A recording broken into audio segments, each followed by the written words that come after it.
স্বাগতদীপ্ত সংবাদে আপনাদের সঙ্গে আছি আমি নাদিরা জাহান। শুরুতেই জানাবো সংবাদ শিরোনাম। 3 কলেজের শিক্ষার্থীদের সংঘর্ষে রণক্ষেত্র যাত্রাবাড়ি, আহত অনেকে, সড়কে যান চলাচল বন্ধ। বকেয়া বেতনের দাবিতে ফের বিক্ষোভ বেক্সিমকোর শ্রমিকদের, ঢাকা টাঙ্গাইল মহাসড়ক অবরোধ। এবং জাবিতে শিক্ষার্থী নিহতের ঘটনায় অভিযুক্ত অটোরিকশা চালক গ্রেপ্তার, 1 দিনের রিমান্ড মঞ্জুর।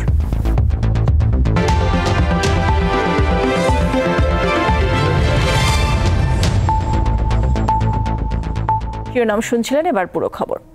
3 কলেজের শিক্ষার্থীদের সংঘর্ষে উত্তাল রাজধানীর যাত্রাবাড়ি এলাকা। দুপুর থেকে দফায় দফায় এই সংঘর্ষ চলে। এ সময় আহত হন অনেকে। আইন শৃঙ্খলা পরিস্থিতি নিয়ন্ত্রণে যাত্রাবাড়ি ডেমরা এলাকায় 6 প্লাটুন বিজিবি মোতায়েন করা হয়েছে। বন্ধ ঘোষণা করা হয়েছে সরকারি শহীদ সোহরাওয়ার্দী কলেজ। এর আগে বেলা 12টার দিকে শহীদ সোহরাওয়ার্দী কলেজ ও কবি নজরুল কলেজে শত শত শিক্ষার্থী গিয়ে মাহবুবুর রহমান মোল্লা কলেজে হামলা চালায়। পরে বেলা 1টার দিকে মাহবুবুর রহমান মোল্লা কলেজের শিক্ষার্থী ও স্থানীয় জনতা এবং শহীদ সোহরাওয়ার্দী কলেজ ও কবি নজরুল কলেজের শিক্ষার্থীদের মধ্যে পাল্টাপাল্টি ধাওয়া ও সংঘর্ষ বাধে। এর আগে রোববার ভুল চিকিৎসায় অভিজিৎ হাওলাদারের নামে এক শিক্ষার্থীর মৃত্যুর অভিযোগের জেরে পুরান ঢাকার ন্যাশনাল মেডিকেল কলেজ এবং শহীদ সোহরাওয়ার্দী কলেজে ব্যাপক ভাঙচুর ও লুটপাট চালায় মাহবুবুর রহমান মোল্লা কলেজের শিক্ষার্থীরা।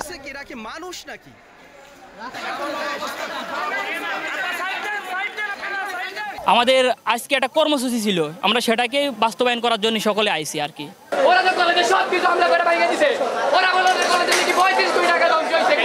নর্মালি আন্দোলন করবে নর্মালি, তো এখানে করছে কি একটা অনাকাঙ্ক্ষিত আক্রমণ আমাদের স্টুডেন্টের উপর হয়েছে। হওয়ার পরবর্তীতে ওরা গিয়ে আবার মারামারি করছে। দর্শক, ঘটনাস্থলে রয়েছেন সহকর্মী নূর আলম, আমরা সরাসরি চলে যাচ্ছি তার কাছে। নূর, সমস্যা সমাধানে কোনো উদ্যোগ নেওয়া হয়েছে কিনা, আর সংঘর্ষ কি এখনো চলছে, শিক্ষার্থীদের সাথে আপনার কথা হয়েছে কিনা, সার্বিক বিষয় জানাবেন। হ্যাঁ নাদিরা, কিছুক্ষণ আগে অর্থাৎ 4:30টার দিকে যে ওয়ারি জোনের ডিসি মোহাম্মদ সালেউদ্দিন আহমেদ উনি এখানে গণমাধ্যমে একটি ব্রিফ করেছেন এবং ব্রিফ করার পরে উনি জানিয়েছেন এই যে ডক্টর মাহবুবুর রহমান যে মোল্লা কলেজ রয়েছে সেই মোল্লা কলেজে এখন পর্যন্ত যে আনুমানিক যে ধারণা সেটা হচ্ছে কোটি টাকার উপরে ক্ষতি সাধন হয়েছে এবং তিনি একটি এই বার্তাও দিয়েছেন, সেটা হচ্ছে এই শিক্ষার্থীদের আজকে যে ধাওয়া পাল্টা ধাওয়ার ঘটনা ঘটেছে সেখানে যারা জড়িত রয়েছেন তাদেরকে 24 ঘন্টার মধ্যে আইনের আওতায় আনার কথা বলেছেন এই ওয়ারি জোনের ডিসি। আমি এখন যেই ভবনটিতে রয়েছি এটাই কিন্তু আজকে যে সংঘর্ষ হয়েছে শিক্ষার্থীদের মধ্যে, অর্থাৎ শহীদ সোহরাওয়ার্দী এবং কলেজ কবি নজরুল শিক্ষার্থী এবং ডক্টর মাহবুবুর রহমানের যে ধাওয়া পাল্টা ধাওয়া হয়েছে সেই ধাওয়া পাল্টা ধাওয়ার যে আমরা তো এখন মূল ভবনে যে প্রবেশ করছে আপনি দেখতেই পাচ্ছেন এই মূল ভবনে এখন শুধু ধ্বংসযজ্ঞ পড়ে রয়েছে। এখানে যারা কর্তৃপক্ষ রয়েছে তারা কিন্তু এখানে ঢুকেছে এবং আসলে তারা দেখছেন আসলে কী পরিমাণ ক্ষতি হয়েছে। তারপরে কিন্তু তারা বিকেল 5টার পরে কিন্তু তারা গণমাধ্যম সহ যে শিক্ষার্থী রয়েছে এবং আইন শৃঙ্খলা বাহিনী রয়েছে তারা গণমাধ্যমের সাথে ব্রিফ করবেন এমনটাই আমরা শুনছি। তবে আমরা যদি একটু জানাতে চাই সেটা হচ্ছে যে আজকে যে দুপুর 1টার পর থেকে যে 2টি শহীদ সোহরাওয়ার্দী এবং ডক্টর মাহবুবুর রহমান মোল্লা কলেজ সহ কবি নজরুলের মধ্যে শিক্ষার্থীর মধ্যে ড্যামরার যে রুটটা এখানে যে ধাওয়া পাল্টা দেওয়া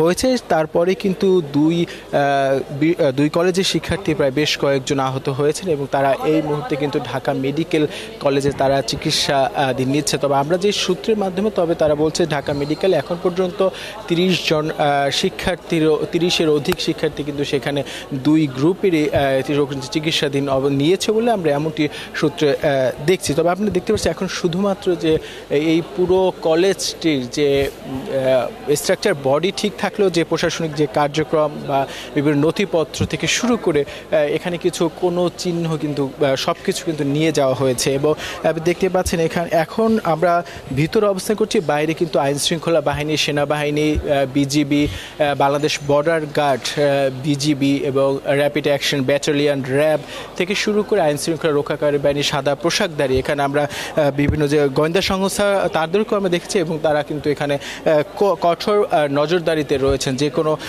তারা। তবে এখন পর্যন্ত কিন্তু পরিস্থিতি বলা চলে যে আইন শৃঙ্খলা বাহিনীর নিয়ন্ত্রণে রয়েছেন। এখন ভিতরে হয়তো বা কিছুক্ষণ পরে এখানে যে কর্তৃপক্ষ রয়েছে তারা কিন্তু হয়তো কোনো সংবাদ সম্মেলনের মাধ্যমে জানাবে যে এখানে কি পরিমাণ আজকে যে সংঘর্ষে আপনি দেখতে পাচ্ছেন যে এইখানে কিন্তু কলেজের যে মূল্যায়ন খাতা থেকে শুরু করে সব কিন্তু এখন ধ্বংস যজ্ঞের মতো করে দিয়ে গেছে শিক্ষার্থীরা। নাদিরা, এই ছিল আমার কাছে এখন পর্যন্ত বিকেল 5টা পর্যন্ত এই ডক্টর মাহবুবুর রহমান কলেজের ভিতরে থেকে সর্বশেষ খবর। নূর, আরেকটি বিষয় জানতে চাই, শিক্ষার্থীদের সাথে শিক্ষকদের একটি বৈঠক হওয়ার কথা ছিল, আমরা দুপুরের দিকে জানতে পেরেছিলাম, সেই বৈঠকের বিষয়ে আপনার কাছে কোনো তথ্য আছে কিনা? হ্যাঁ নাদিরা, আমরাও তেমনটি শুনছিলাম যে হয়তো শিক্ষার্থীদের সাথে যে কলেজ কর্তৃপক্ষ তারা বসবেন। তবে এখন পর্যন্ত আমরা কোনো কার্যক্রম কিন্তু এখানে দেখিনি, যে তবে আমরা শুনছি যে হয়তো বা বসতে পারে। তবে এখন পর্যন্ত আমার কাছে এমন কোনো তথ্য নেই যে কয়টা নাগাদ বসবে। তবে বসলে আমরা পরবর্তী সংবাদে আপনার মাধ্যমে জানাতে পারবো। নাদিরা, নিশ্চয়ই। নূর, আপনাকে অসংখ্য ধন্যবাদ। এদিকে আইন শৃঙ্খলা পরিস্থিতি নিয়ন্ত্রণে অভিযান শুরু করেছে যৌথ বাহিনী। ডেমরার কোনাবাড়ি এলাকার মাহবুবুর রহমান মোল্লা কলেজের সামনে আছেন সহকর্মী গৌতম সাহা, আমরা চলে যাচ্ছি তার কাছে। গৌতম, যৌথ বাহিনীর অভিযানে এখন পর্যন্ত কাউকে আটক করা হয়েছে কিনা, আর ডেমরার পরিস্থিতি সম্পর্কেও আপনার কাছে জানতে চাই।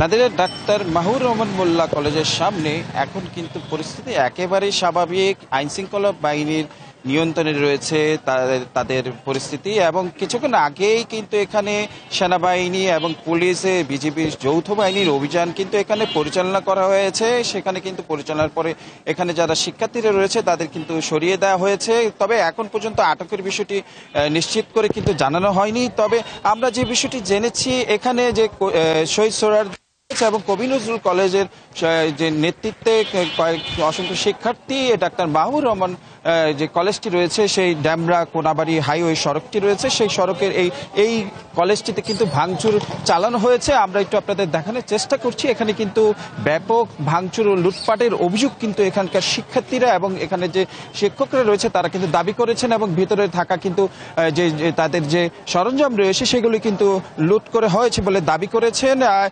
তারপর সকালের দিকে কিন্তু শহীদ সোহরাওয়ার্দী কলেজ এবং যে নজরুল কলেজ তাদের শিক্ষার্থীদের সমন্বয়ে তারা কিন্তু একে একে করে লাঠিসোঁটা নিয়ে কিন্তু এই কোনাবাড়ি মাহবুবুর রহমান মোল্লা কলেজের সামনে তারা জড়ো হয়, এবং এখানে কিন্তু তারা কিন্তু ভাঙচুর চালায় বলে তারা দাবি করেন। এই ঘটনায় যাত্রাবাড়ি এবং কোনাবাড়ি এলাকায় কিন্তু এক প্রকার রণক্ষেত্রে পরিণত হয়। ব্যাপক ভাঙচুর, ধাওয়া পাল্টা ধাওয়া, এবং যে ভাঙচুরের সাথে কিন্তু বেশ কয়েকজন আহতের খবর কিন্তু আমরা জানতে পেরেছি। তারা বেশিরভাগই মেডিকেল কলেজ কিন্তু চিকিৎসা নিচ্ছেন, এবং সেই সাথে এই মাহবুবুর রহমান মোল্লা কলেজের যে শিক্ষার্থীরা রয়েছে তারা কিন্তু দাবি করছেন এখানে নিহতের ঘটনা কিন্তু তারা কিন্তু জানাচ্ছিলেন।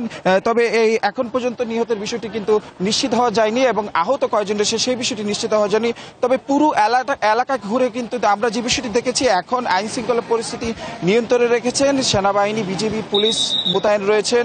সর্বোপরি এখানে উৎসুক জনতা রয়েছেন, শিক্ষার্থীরা কিছু সংখ্যক শিক্ষার্থী এখানে দেখা যাচ্ছে। তবে সর্বোপরি পরিস্থিতি এখন শান্ত রয়েছেন। এর আগে রবিবার কিন্তু মাহবুবুর রহমান মোল্লা কলেজের যে একজন শিক্ষার্থী ন্যাশনাল যে মেডিকেল কলেজে কিন্তু যে মারা যাওয়ার, ভুল চিকিৎসায় মারা যাওয়ার তারা কিন্তু দাবি করেন। তার প্রেক্ষিতে কিন্তু শহীদ যে সোহরাওয়ার্দী কলেজ রয়েছে সেখানে কিন্তু ভাঙচুর লুটপাটের ঘটনা ঘটে বলে কিন্তু তারা কিন্তু সেই কলেজের শিক্ষার্থীরা দাবি করেন। তার প্রেক্ষিতে কিন্তু আজ সকাল থেকে কিন্তু ভেঙে ভেঙে কিন্তু এখানে কিন্তু ভাঙচুর, লুটপাট এবং ধাওয়া পাল্টা দেওয়া সংঘর্ষের ঘটনা ঘটে। এখন পর্যন্ত আমি দাঁড়িয়ে রয়েছি নারায়ণগঞ্জ এই ঢাকার যে ডেমরার মাহবুবুর রহমান মোল্লা কলেজের সামনে। এখানে কিন্তু পরিস্থিতি স্বাভাবিক রয়েছে, এবং আইনশৃঙ্খলা পরিস্থিতি পুরো এলাকা কিন্তু ঘিরে রেখেছেন। এই ছিল আসলে আমার কাছে সর্বশেষ। গৌতম, ধন্যবাদ আপনাকে। বকেয়া বেতনের দাবিতে গাজীপুরে ফের বিক্ষোভ করছেন বেক্সিমকো ইন্ডাস্ট্রিয়াল পার্কের শ্রমিকরা। সকাল ৮টা থেকে ঢাকা টাঙ্গাইল মহাসড়কের চক্রবর্তী এলাকা অবরোধ করে রেখেছেন তারা। এতে মহাসড়কটির দুই পাশে তৈরি হয়েছে তীব্র যানজট। ভোগান্তিতে পড়েছেন বিভিন্ন পরিবহনের চালক ও যাত্রীরা। সম্প্রতি কারখানা কর্তৃপক্ষ 2টি ফ্লোরের 400 শ্রমিকের বকেয়া বেতন পরিশোধ করেন। বাকি শ্রমিকদের ডিসেম্বরের 8 তারিখের মধ্যে পরিশোধের আশ্বাস দেওয়া হয়। এতে ক্ষিপ্ত হয়ে সকাল থেকে মহাসড়ক অবরোধ করে আন্দোলন শুরু করেন শ্রমিকরা। দর্শক, গাজীপুরের চক্রবর্তী এলাকায় রয়েছেন সহকর্মী জাহাঙ্গীর আলম। আমরা চলে যাচ্ছি তার কাছে। জাহাঙ্গীর, মহাসড়কের এখনকার কি অবস্থা দেখছেন এবং আশপাশের অন্য পোশাক কারখানায় কি কাজ চলছে কিনা সেখানকার পরিবেশ সম্পর্কে জানাবেন।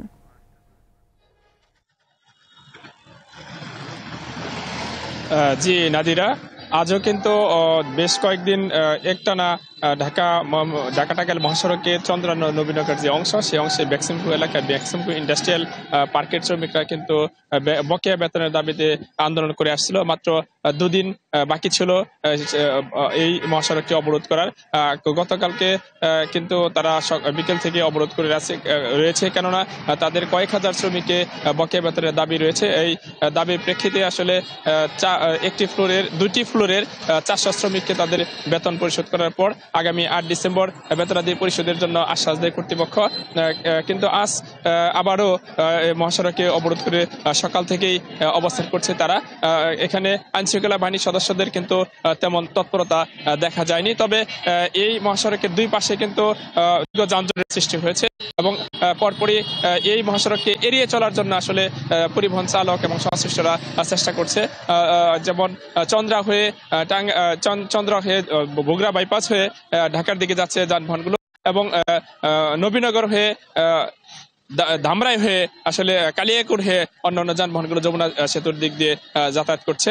এবং বিকেলের দিকে আসলে সেনাবাহিনীর সদস্যরা শ্রমিকদের সাথে কথা বলার জন্য চেষ্টা করেছে, কিন্তু শ্রমিকরা সেখানে কোনো কথাই মানছে না যে তাদের বেতন না দেওয়া পর্যন্ত আসলে তারা রাস্তায় থাকবেন। তবে আজ কিন্তু শ্রমিকরা কিন্তু সাংবাদিকদের প্রতি উগ্রতা দেখিয়েছে, কেননা সেখানে শ্রমিকরা সাংবাদিকদের কোনো ধরনের ছবি তুলতে দেওয়া হচ্ছে না। দূর থেকেও কোনো ধরনের ছবি তুললে আসলে তারা মোবাইল ছিনে নেওয়ার মতো ঘটনা ঘটিয়েছে। তো আইন শৃঙ্খলা বাহিনীর সদস্যরা কিন্তু চেষ্টা করছে আসলে তাদের মানার জন্য, কোনোভাবেই তারা মানছে না। তাদের বকেয়া বেতন না দেওয়া পর্যন্ত তারা রাস্তা থেকে সরবে না বলে জানিয়েছে। নাদিরা। জাহাঙ্গীর, ধন্যবাদ আপনাকে। জাহাঙ্গীরনগর বিশ্ববিদ্যালয় ক্যাম্পাসে ব্যাটারি চালিত অটোরিকশার ধাক্কায় শিক্ষার্থী নিহতের ঘটনায় অভিযুক্ত চালককে গ্রেপ্তার করেছে পুলিশ। ভোরে আরজু মিয়াকে বিশ্ববিদ্যালয় সংলগ্ন গেরুয়া এলাকা থেকে গ্রেপ্তার করা হয়। তার একদিনের রিমান্ড মঞ্জুর করেছে আদালত। গত 19 নভেম্বর বিশ্ববিদ্যালয়ের 53তম ব্যাচের মার্কেটিং বিভাগের শিক্ষার্থী আফসানা করিম রাচিকে একটি অটোরিকশা ধাক্কা দিয়ে পালিয়ে যায়। পরে রাচিকে হাসপাতালে নিয়ে গেলে চিকিৎসক তাকে মৃত ঘোষণা করেন। এই ঘটনায় বিশ্ববিদ্যালয়ের নিরাপত্তা শাখার সহকারী রেজিস্ট্রার বাদী হয়ে মামলা দায়ের করেন। পরে পুলিশ ও বিশ্ববিদ্যালয় প্রশাসন সিসিটিভি ফুটেজ বিশ্লেষণ সহ তথ্য প্রযুক্তির সহায়তায় অভিযুক্ত অটোরিকশা চালক আরজু মিয়াকে গ্রেপ্তার করে আশুলিয়া থানা পুলিশ। এ সময় জব্দ করা হয় তার অটোরিকশাটিও। জাহাঙ্গীরনগর ভার্সিটির কর্তৃপক্ষ অভিযুক্ত থানায় একটি অ্যাক্সিডেন্ট মামলা, তারই আলোকে আমাদের গতকালকে গেরুয়া থেকে একজন রিক্সা চালককে গ্রেপ্তার করা হয়েছে। তাকে আজকে তার রিক্সা সহ তাকে গ্রেপ্তার করা হয়েছে, তাকে আজকে বিজ্ঞ আদালতে সোপর্দ করা হয়েছে। অহিংস গণ অভ্যুত্থান বাংলাদেশ ব্যানারে রাজধানীতে প্রবেশের সময় 2টি বাস আটকে দিয়েছে সাভার মডেল থানা পুলিশ। এই সময় বাসে থাকা 57 জন নারী, 17 জন পুরুষ সহ 6 শিশুকে থানা হেফাজতে নিয়ে জিজ্ঞাসাবাদ করা হয়। পরে 3 জন বাদে বাকিদের মুচলেকা নিয়ে পরিবারের জিম্মায় ছেড়ে দেওয়া হয়। পুলিশ জানায়, অহিংস গণ অভ্যুত্থান বাংলাদেশ ব্যানারে 2টি বাস যোগে রাজধানীতে যাচ্ছিলেন যাত্রীরা। ঋণ প্রদান সহ আর্থিক সহায়তার ব্যবস্থা করে দেওয়ার আশ্বাসে একটি চক্র তাদের ঢাকায় নিয়ে অরাজক পরিবেশ তৈরির পরিকল্পনা করছিল। এ বিষয়ে খবর পেয়ে আমিনবাজার থেকে বাস 2টি আটকে যাত্রীদের হেফাজতে নেওয়া হয়। এই হাসিনাটা হেরকার কাছে টাকাই না, তারপরে কইছে ইনুস স্যারে তোমাকে ঋণ দিব। ঢাকায় আনছে আমাকে টাকা দেওয়ার কাছে, যে 1 লাখ থেকে 1 কোটি পর্যন্ত লোন দিব, যারা অসহায় মানুষ আছে তাদের জন্য দিবে। তাদেরকে এই ব্যানারের আওতায় তাদেরকে উদ্বুদ্ধ করছিল যারা, সেই বিষয়গুলো তাদের যারা টিম লিডার ছিল তাদেরকে জিজ্ঞাসাবাদ করছি, এবং নারীদেরকে, শিশুদেরকে আমরা নুসরাগায় আমরা ছেড়ে দিয়েছি। রাজশাহীর বাবলা বন গণহত্যা দিবস আজ। 1971 সালে বিজয়ের প্রাক্কালে 25 নভেম্বর হানাদার পাকিস্তানি বাহিনী বুদ্ধিজীবী ও রাজনীতিবিদ সহ 17 জনকে হত্যা করে। তাদের সবার মরদেহ বাঁধা ছিল এক রশিতে। এই শহীদদের বিস্তারিত ইতিহাস তুলে ধরার দাবি স্বজন ও গবেষকদের।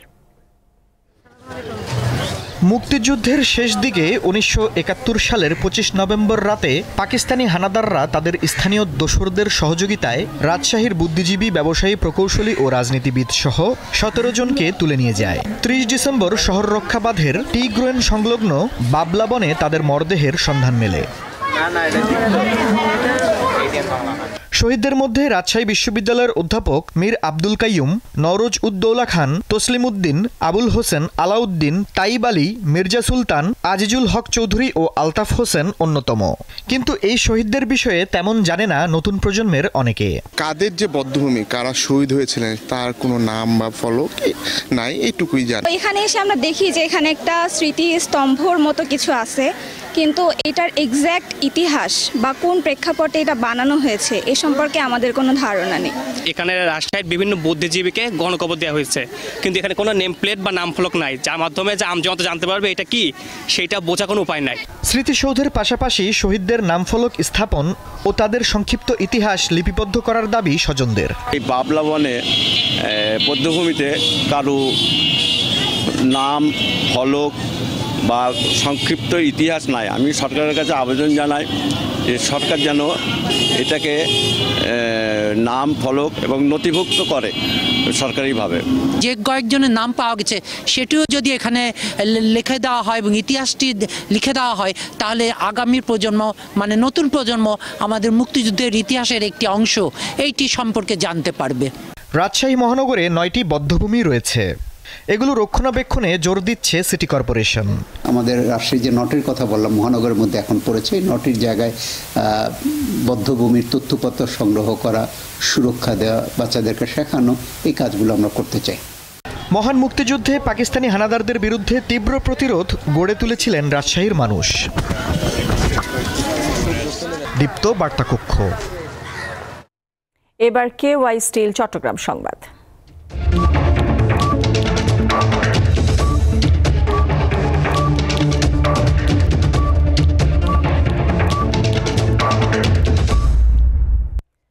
চট্টগ্রাম সিটি কর্পোরেশনের পরিচ্ছন্নতা কর্মীদের দায়িত্বে অবহেলা পেলে কোনো ছাড় না দেওয়ার ঘোষণা দিয়েছেন সিটি মেয়র শাহাদাত হোসেন। সকালে চট্টগ্রামের জামাল খানের চেরাগি পাহাড় মোড় এলাকায় পরিচ্ছন্নতা কার্যক্রম পরিদর্শনে গিয়ে এ হুঁশিয়ারি দেন তিনি। এ সময় মেয়র বলেন, কোনো পরিচ্ছন্নতা কর্মী দায়িত্বে অবহেলা করলে তাদের চাকরি চলে যাবে। নগর অপরিষ্কার থাকলে ডেঙ্গুর পাশাপাশি অন্যান্য রোগের প্রাদুর্ভাব বাড়তে পারে বলেও জানান মেয়র। পরিদর্শনের সময় জামাল খান ওয়ার্ডের সুপারভাইজারের উপস্থিতিতে ওয়ার্ডে কর্মরত সব পরিচ্ছন্নতা কর্মীদের হাজিরা নেন মেয়র। পরে কয়েকটি জায়গায় ফগার মেশিন দিয়ে মশার ওষুধ ছেটানো হয়।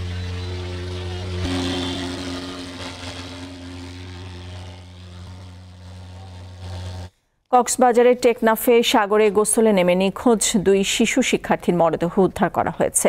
ভোরে টেকনাফে সদর ইউনিয়নের লেঙ্গুর বিল লম্বরি ঘাট এলাকার সৈকতের সাগর থেকে মরদেহ দুটি উদ্ধার করা হয় বলে জানিয়েছে পুলিশ। এর আগে রোববার দুপুর 12টার দিকে টেকনাফ সদরের বিচ পয়েন্টে 10 থেকে 15 শিশু একসঙ্গে খেলতে যায়। এক পর্যায়ে তারা সাগরে গোসল করতে নামে। এ সময় স্রোতের টানে 3 শিশু ভেসে যায়। সে সময় এক শিশুকে মৃত ও বাকিদের জীবিত অবস্থায় উদ্ধার করা গেলেও নিখোঁজ ছিল 2 শিশু। মৃত 3 শিশুই স্থানীয় একটি মাদ্রাসার শিক্ষার্থী। ইংরেজি ভাষা শেখা আরও সহজ ও উপভোগ্য করে তুলতে দেশে চালু হলো পার্লো and international English language app. শনিবার রাজধানীর একটি হোটেলে আয়োজিত এক অনুষ্ঠানে অ্যাপটি উদ্বোধন করা হয়। এ সময় জানানো হয়, পেশাগত ক্ষেত্রে ব্যক্তিগত উন্নতির জন্য ইংরেজির বিকল্প নেই। আন্তর্জাতিকভাবে প্রচলিত ভাষাটি শেখার ক্ষেত্রে বাধা বিপত্তি দূর করবে পারলো অ্যাপ। দক্ষ জনবল তৈরিতে শিক্ষাগত যে দূরত্ব তা পূরণ করবে, বিশ্ববাজারের জন্য দক্ষ পেশাজীবী তৈরিতে সহায়তা করবে অ্যাপটি গুগল প্লে স্টোর ও অ্যাপল প্লে স্টোর থেকে ডাউনলোড করা যাবে।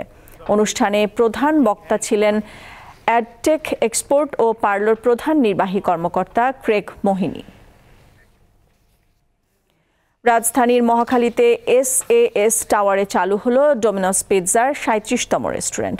সম্প্রতি চালু হওয়া এই আউটলেট থেকে মিলছে মাত্র 30 মিনিটের মধ্যে হোম ডেলিভারির ব্যবস্থা। এখান থেকে মহাখালী DOHS আরজতপাড়া ও নাখালপাড়ায় হোম ডেলিভারি করা হচ্ছে। অন্যান্য সব আউটলেটের মতো SKS টাওয়ারে মিলছে পাইপিং হট পিৎজা, অ্যারাগোনা রাইস এবং সসি পিৎজা, গার্লিক ব্রেড ও চকো লাভা কেক সহ অন্যান্য সুস্বাদু খাবার ও ডেজার্ট।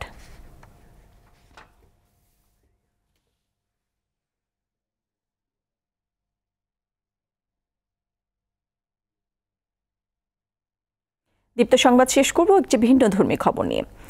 যতদূর চোখ যায় শুধুই লাল শাপলার চোখ ধাঁধানো সৌন্দর্য। হবিগঞ্জের চুনারু ঘাট উপজেলায় এই শাপলার বিল মুগ্ধ করেছে দর্শনার্থীদের। সকালবেলা ফুলে ফুলে লাল হয়ে যায় শাপলার বিল, আর এই সৌন্দর্য উপভোগ করতে বিভিন্ন প্রান্ত থেকে ছুটে আসছেন পর্যটকরা। আমরা সবজন আসেছি একসাথে, বন্ধু বান্ধব, ফ্যামিলি, সব বাচ্চা কাচ্চা নিয়ে অনেক ভালো লাগে। শাপলা ফুল দেখছি, ওই যে চা বাগান দেখছি, বক দেখছি, পাখি দেখছি। ভ্রমণ পিয়াসুদের কাছে শাপলার রাজ্য নামে পরিচিত হবিগঞ্জের চুনারুঘাটের দেওয়ান্দি শাপলা বিল। শরৎ থেকে শীতের শুরু পর্যন্ত লাল শাপলা তার মনোমুগ্ধকর সৌন্দর্য ছড়িয়ে সবাইকে আকর্ষণ করে। শাপলা বিলে ঘুরে বেড়ানোর পাশাপাশি চারিদিকে পাহাড়ের অপরূপ সৌন্দর্য সহজেই কেড়ে নেয় পর্যটকের মন। চা বাগান একের ভিতর দুই, যেমন সৌন্দর্যের প্রতীক এই চা বাগান, আবার সুন্দরের প্রতীক শাপলা, জাতীয় ফুল শাপলা। মানুষের কাছে শুনি যে জায়গাটা অনেক ভালো, তাই আজকে আমরা নিজেও আসছি এখানের মধ্যে। রাতে শাপলা ফোটে, তাই সকালে শাপলা হাতে নিয়ে ছবি তোলায় ব্যস্ত হয়ে পড়েন দর্শনার্থীরা। বিকেলেও ঘুরতে আসেন অনেকে। আবার আশা করি আমার বান্ধবী ওরা সবাইকে নিয়ে এই জায়গাতে আসবো আবার ঘুরতে। প্রচুর ফুল কিন্তু দর্শনার্থীরা এসে ছিঁড়ে নিয়ে যাচ্ছেন, এটা কিন্তু আমাদের পরিবেশের জন্য খুবই একটা বিপর্যস্ত একটা বিষয়। বিলে আসা দর্শনার্থীদের নিরাপত্তায় কাজ করছে উপজেলা প্রশাসন, নিযুক্ত করা হয়েছে গ্রাম পুলিশ। আমাদের উপজেলা প্রশাসন থেকে আমরা বাগান কর্তৃপক্ষের সাথে কথা বলেছি, ওনাদের লোকজন কিন্তু পাহারা দিচ্ছে এবং একটা সাইনবোর্ড দেওয়ার জন্য বলেছি, কেউ যেন ফুল না ছেড়ে, এবং আমার পক্ষ থেকে আমরা গ্রাম পুলিশকে আগামী সার্বিক নিরাপত্তার জন্য। সকালের লাল সূর্য আর ফুটন্ত লাল শাপলার দৃশ্য প্রকৃতিপ্রেমীদের মন কেড়েছে। দিন দিন বেড়েই চলেছে শাপলা বিলের দর্শনার্থীদের আনাগোনা। দীপ্ত বার্তা কক্ষ। শেষ করব দীপ্ত সংবাদ, তার আগে সংবাদ শিরোনামগুলো জানিয়ে দিচ্ছি আরও একবার। 3 কলেজের শিক্ষার্থীদের সংঘর্ষে রণক্ষেত্র যাত্রাবাড়ি, আহত অনেকে, সড়কে যান চলাচল বন্ধ। বকেয়া বেতনের দাবিতে ফের বিক্ষোভ বেক্সিমকোর শ্রমিকদের, ঢাকা টাঙ্গাইল মহাসড়ক অবরোধ। জাবিতে শিক্ষার্থী নিহতের ঘটনায় অভিযুক্ত অটোরিকশা চালক গ্রেপ্তার, 1 দিনের রিমান্ড মঞ্জুর।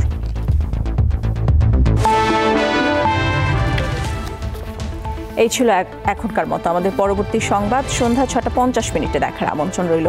এছাড়া আরও তথ্য বিনোদনের খবরাখবর জানতে চোখ রাখুন দীপ্ত ডিজিটাল প্ল্যাটফর্মগুলোতে। সাথে থাকার জন্য ধন্যবাদ সবাইকে।